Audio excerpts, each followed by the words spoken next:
Uma das maiores dificuldades quando se começa a estudar Jesus, João Batista e todos os movimentos de resistência judaica, a falsa impressão que ao ler os evangelhos pode-se ficar de que apenas judeus se incomodaram com essa ocupação romana, ou que apenas judeus atuaram de forma mais ativa. Isso se dá, em muitos casos, pelo esvaziamento do contexto político, econômico das outras regiões dominadas por Roma.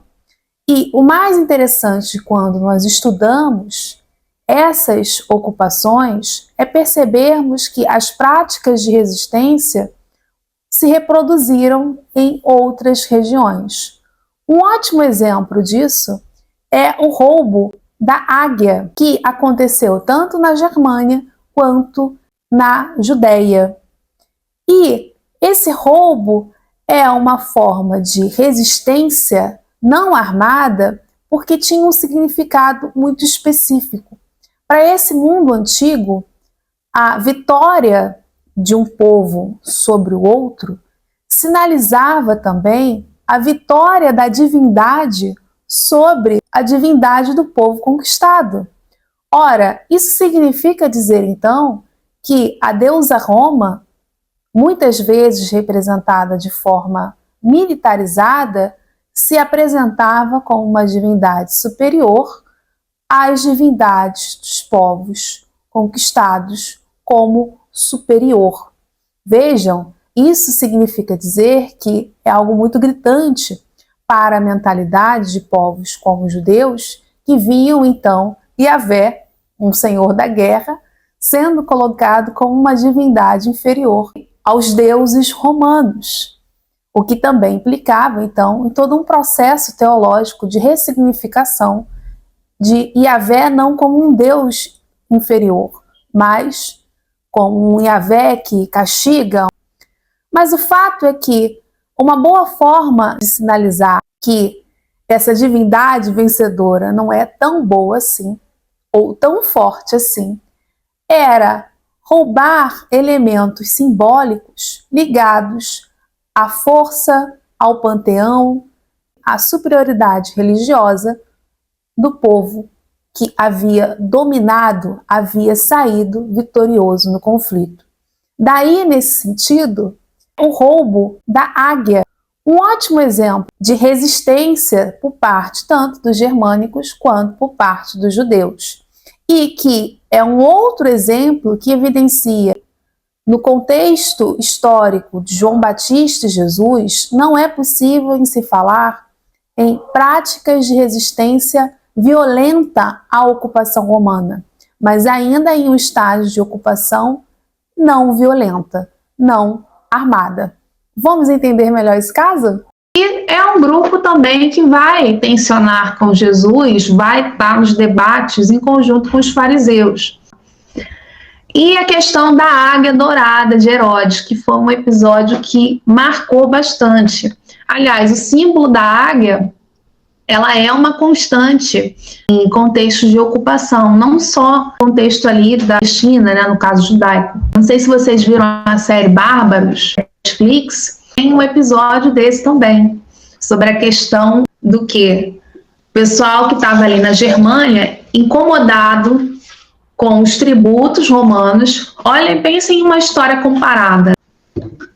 Vão fazer o quê? Sabendo que eles não têm como medir forças com o exército, com a força romana, vão então roubar elemento-chave essa autoridade romana, que é a águia.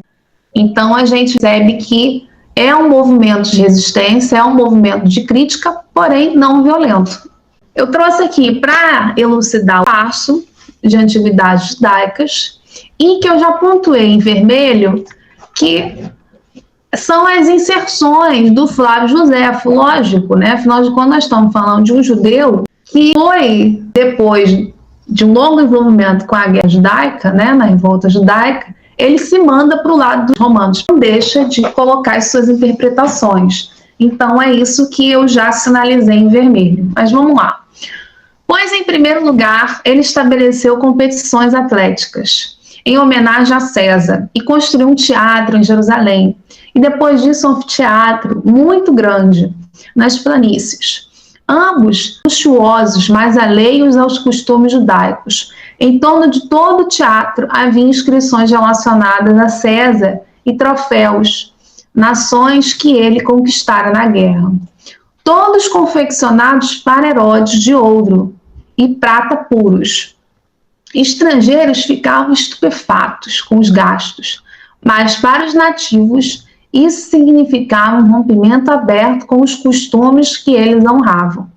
Então, quer dizer, Flávio Josefo abafa, melhor falando, toda uma insatisfação oriunda da fome, de um processo mesmo, ainda que de helenização, mas em prol de uma usurpação política, em prol de um controle, de uma violência, de uma crise econômica e social dentro dessa região, e acaba negligenciando toda essa situação e colocando apenas uma questão de rompimento de costumes. Fala nesses outros aspectos, logicamente, porque senão ele estaria fazendo uma crítica ao Império Romano. Mas ao descrever esse cenário, a gente começa a perceber o que está por trás. Mas parecia uma impiedade berrante jogar homens às bestas selvagens para o divertimento de outros homens espectadores. Mas mais do que qualquer outra coisa, foram os troféus que os irritavam, porque eles acreditavam que estes eram imagens cercadas por armas contra os seus costumes nacionais. Eu até coloquei entre aspas, né? Essas obras faraônicas, essas mega obras que o Herodes estava fazendo, que estava, na verdade, resultando em gastos que eram sustentados pelos próprios judeus, por meio de pesadas tributações para agradar quem? Roma. Segundo, essas decorações e atividades mantinham os judeus constantemente cientes de que eles estavam subjugados a Roma. E aí a festa da Páscoa, ela também é importante, porque é como se a tal liberdade que é criada de forma de culto, ela é uma mera fantasia. Além disso, Sábios, o filho de Safireus, e Matias, o filho de Margaloto, tornaram o roubo da águia dourada em forma de protesto. Herodes havia erguido uma grande águia dourada sobre a grande porta do templo, como oferta votiva e com grandes despesas. Quer dizer, então, além de uma questão religiosa, ou seja, de uma preocupação com esse zelo, aqui você pode acionar isso sem problema nenhum, mas zelo, aspecto religioso, não como um aspecto político, ou seja, de um grupo de resistência. É bom isso ficar claro aqui.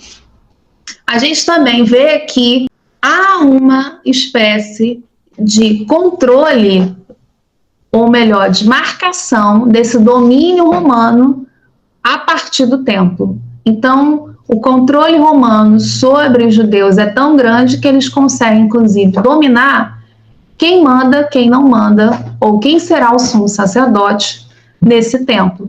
Por isso também, esses sumos sacerdotes vão ser vistos como inimigos desse campesinato, inimigos desses mártires, mestres. Gostou do conteúdo? Então se inscreva aqui no canal, deixe seu like, compartilhe com amigos e familiares. E que tal se tornar membro do canal? São eles que mensalmente ajudam aqui na manutenção do espaço. Obrigada, galera, e até a próxima!